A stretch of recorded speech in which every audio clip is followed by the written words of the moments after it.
આખા દેશની અંદર અલગ અલગ રાજ્યોની અંદર ચાલુ જ છે, દિલ્હીની અંદર હજી સતત ચાલુ જ છે, પણ તમામ જગ્યાઓ પર યુવાનો મજબૂતાઈ રીતે આગળ વધી શકે છે. આપણા ગુજરાતની અંદર એકે એક સિટીમાં એકે એક ગામમાં જે વિદ્યાર્થી અહીંયા આવવાના હતા એને ધમકાવવામાં આવ્યા છે, જે વિદ્યાર્થી અહીંયા આવવાના હતા એમના ઘરે એમના મા બાપને ધમકાવવામાં આવ્યા છે, ટોર્ચર કરવામાં આવ્યા છે, અડધી રાતે એમને ડિટેન કરવામાં આવ્યા છે.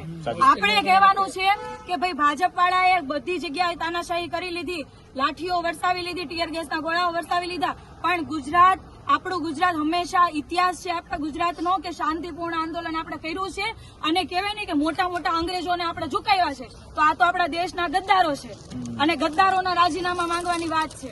તો આજે અમે શાંતિપૂર્ણ આંદોલન કરવા માટે આવ્યા હતા. આખા ગુજરાત રાજ્યમાંથી બધા આંદોલન કરવા આવતા હતા, પણ આ તાનાશાહોએ શાંતિથી આંદોલન પણ આપણને કરવા નથી દેતા. સત્યાગ્રહ છાવણીનો મતલબ જ એ છે કે કોઈ પણ વ્યક્તિ આપણા ગુજરાતનો ત્યાં આવીને અવાજ સરકાર સામે ઉઠાવી શકે, એમને ન્યાય માટેની માંગણી સત્યાગ્રહ છાવણીએથી કરી શકે. પણ આ ભાજપે આ સત્યાગ્રહ છાવણીને આખી પોલીસ છાવણીની અંદર ફેરવી દીધી છે. એટલે આજે આપણા ગુજરાતની અંદર યુવાન હોય, વડીલ હોય, ટીચર હોય, પોલીસ હોય, કોઈ પણ વ્યક્તિ અવાજ ઉઠાવવો હોય તો ક્યાંય ઉઠાવી શકતા નથી. અમે આજથી ભૂખ હડતાલ પર હું અને ધાર્મિકભાઈ બેસીએ છીએ અને જ્યાં પોલીસ જ્યાં લઈ જશે ને ત્યાં અમે બેસીને ભૂખ હડતાલ કરીશું, કેમ કે અમારે આંદોલન કરવાનું છે, અમારે ન્યાય માટેની માંગણી કરવાની, શાંતિથી અમે માંગણી કરીએ છીએ. તમારે અમને જ્યાં લઈ જાવ તે લઈ જાઓ. બાકી અમે પરમિશન નાખેલી હતી સત્યાગ્રહ છાવણીની, અમને છતાં પણ બેસવા નથી દીધા. અમે અહીંયા બેઠા છીએ.